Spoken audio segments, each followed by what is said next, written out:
அனைவருக்கும் வணக்கம். இந்த வீடியோவில் செட் எக்ஸாம் 2025க்கான அஃபிஷியல் ஆன்சர் கீ எந்த டேட்டில் வெளிவரும், அப்ஜெக்ஷன் ட்ராக்கர் எந்த டேட்டில் வெளிவரும், ஃபைனல் ரிசல்ட்டு எப்போ ரிலீஸ் பண்ணுவாங்க, அதுக்கப்புறமா இந்த அசிஸ்டன்ட் ப்ரொஃபஸர் எக்ஸாம் எப்போ வரும், இது ஃபுல் டீட்டெயில்ஸ் நாம் இந்த வீடியோவில் பார்க்க போகிறோம். இது எல்லாமே எக்ஸ்பெக்டட் டேட் இல்லை, அதாவது இந்த டேட்டில் வெளியே வரலாம், இந்த டேட்டில் இதுக்கான முடிவுகள் வரலாம். ஸோ அப்படிங்கிறது தான். ஸோ இது அப்படியே வரும் அப்படின்னு சொல்ல முடியாது, எக்ஸ்பெக்டட். சரிங்களா, இந்த டேட்டில் வர்றதுக்கு வாய்ப்பு இருக்குது. சரிங்களா, ஓகே. இப்போ தான் என்னுடைய சேனலுக்கு நீங்கள் புதுசுனா என்னுடைய சேனலை சப்ஸ்கிரைப் பண்ணிவிடுங்க. வாங்க இப்போ நம்ம இந்த டேட்ஸ், அஃபிஷியல் டேட்ஸை நம்ம பார்க்கலாம். Expected official date for this answer key. அப்போ இந்த செட் எக்ஸாம் 2025க்கான தேர்வுகள் இந்த 6, 7, 8, 9 மார்ச் 6, 7, 8, 9 ஆகிய தேதிகளில் இந்த எக்ஸாம் நடந்து முடிந்தது. இன்னையோட அந்த எக்ஸாம் முடியுது. அதுக்கப்புறமா இன்னையோட முடியுது இல்லையா, அப்போது ஆஃப்டர் 7 days இந்த எக்ஸாம் முடிஞ்சதுக்கப்புறமா மினிமம் ஒரு 7 days இல்லைன்னா ஒரு 10 days இல்லை 10 daysக்குள்ள இந்த அஃபிஷியல் ஆன்சர் கீயை நாம் எக்ஸ்பெக்ட் பண்ணலாம். பாருங்கள், அப்போ after 7 days or maximum 10 days, அதாவது March 15 official answer key expect பண்ணலாம். சரிங்களா, அப்போ இந்த மார்ச்சில், அதாவது மார்ச் 15 அஃபிஷியல் ஆன்சர் கீ எல்லா எக்ஸாமுக்கும் வெளியிடலாம், இல்லைன்னா ஒவ்வொரு சப்ஜெக்டாக கூட வெளியிடுறதுக்கு வாய்ப்பு இருக்குது. அப்போ மார்ச் 15 வரலை அப்படி இல்லைன்னா மார்ச் 21 வர்றதுக்கு வாய்ப்பு இருக்குது. சரிங்களா, அப்போ 2 டேட் நம்ம எக்ஸ்பெக்ட் பண்ணலாம். அதாவது தேர்வு முடிந்து ஒரு 10 நாளையில் ரிசல்ட் வெளியிடணும். ஸோ அதுதான் இது வரைக்கும் நடந்துட்டு வந்துட்டு இருக்குது. அப்போது சப்போஸ் 10 days வெளியிடலைன்னா அப்போது மார்ச் 21 வர்றதுக்கான அதிக வாய்ப்பு இருக்குது. சரி, சப்போஸ் இப்போ 21 இந்த அஃபிஷியல் ஆன்சர் கீ வெளியிட்டாங்க, எல்லா சப்ஜெக்ட்டுக்கும் வந்துருச்சு அப்படின்னு ஆச்சுன்னா அதுக்கு அடுத்தது இந்த அப்ஜெக்ஷன் ரைசிங், அதுக்கு ஒரு வாய்ப்பு கொடுப்பாங்க. இங்கே ஒவ்வொரு கொஸ்டினுக்கும் இந்த ஃபீஸ் பேமெண்ட் பண்ணி தான் அப்ஜெக்ஷன் பண்ண முடியும் அப்படின்னு நான் நினைக்கிறேன். ஸோ எப்படி பண்ணுறாங்க அப்படிங்கிறது தெரியல.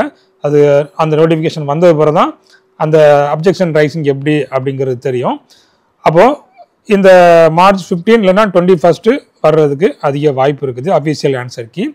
அதுக்கப்புறமா இந்த அப்ஜெக்ஷன் ட்ராக்கர், அதுக்கு 7 days கொடுப்பாங்க இல்லையா, அதாவது மினிமம் 5 days இல்லைன்னா 7 days கொடுப்பாங்க அப்ஜெக்ஷன் ட்ராக்கர்.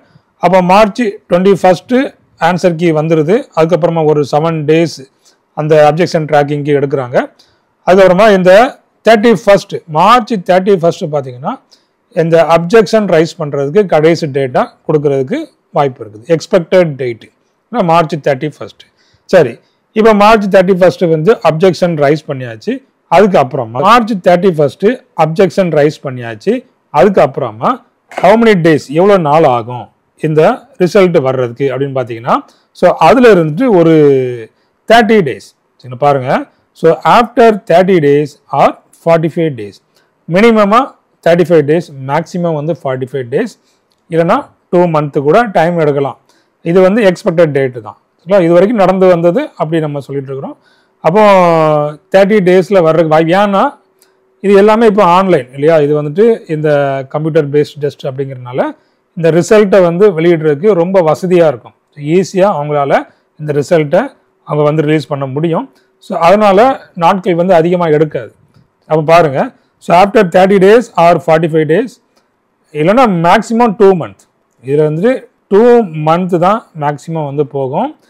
ஏன் அப்படின்னா அடுத்தது அசிஸ்டன்ட் ப்ரொஃபஸர் எக்ஸாம் வைக்க போகிறதா சொல்லிட்டு இருக்கிறாங்க. ஸோ அதுக்கு முன்னாடியே இந்த வேலைகள்லாம் முடியணும் இல்லையா, அப்போ தான் அந்த அசிஸ்டன்ட் ப்ரொஃபஸர் எக்ஸாம் வைக்க முடியும்.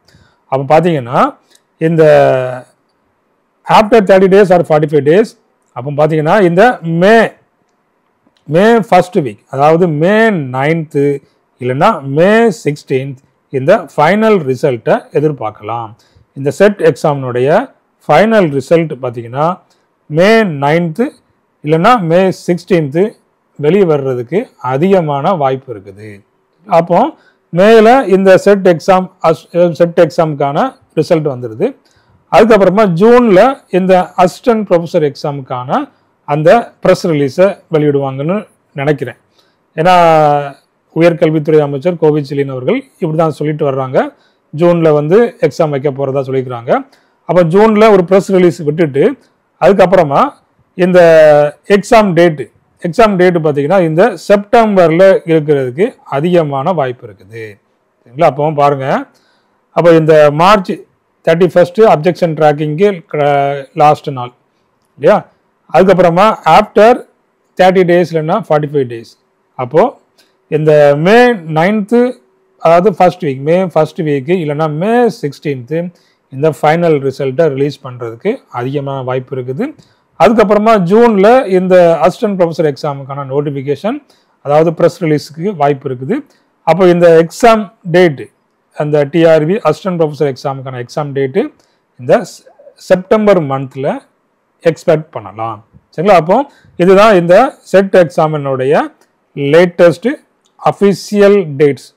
இந்த டேட்டில் இந்த அஃபிஷியல் ஆன்சருக்கு எக்ஸ்பெக்ட் பண்ணலாம், ட்ராக்கிங் எப்போ எக்ஸ்பெக்ட் பண்ணலாம் அப்படிங்கிறத நம்ம ப்ரிடிக்ட் பண்ணி வச்சுக்கிறோம். அப்போது இந்த டேட்டுக்கு முன்னாடி கூட நடக்கலாம். ஏன்னா எல்லாமே கம்ப்யூட்டர் பேஸ்ட் அப்படிங்கிறதுனால இப்போ நான் என்ன சொல்லிக்கிறேன், ஆஃப்டர் 7 days ஆர் மேக்ஸிமம் 10 daysன்னு சொல்லிக்கிறேன். 15 days அப்புறமும் வரலாம், இல்லைன்னா 3 daysக்கு அப்புறம் கூட என்ன செஞ்சிடலாம், இந்த ஆன்சர் கீயை ரிலீஸ் பண்ணிடலாம். ஸோ எப்படினாலும் வாய்ப்பு இருக்குது. சரிங்களா? அதனால் இந்த ரிசல்ட்டு செட் எக்ஸாம் இதனுடைய அஃபிஷியல் ஆன்சர் கீ வெகு விரைவில் வெளியிட போகிறாங்க. ஸோ அந்த ஆன்சர் கீக்காக எல்லாருமே வெயிட் பண்ணலாம். இதுதான் எக்ஸ்பெக்டட் அஃபிஷியல் ஆன்சர் கீக்கான டேட்ஸ். தேங்க்யூ, தேங்க்ஸ் ஃபார் வாட்சிங். என்னுடைய சேனலுக்கு நீங்கள் புதுசுனா என்னுடைய சேனலை சப்ஸ்கிரைப் பண்ணிடுங்க. டிஆர்பி சம்மந்தமான எல்லா நியூஸும் உங்களுக்கு உடனுக்குடன் வந்து சேரும்.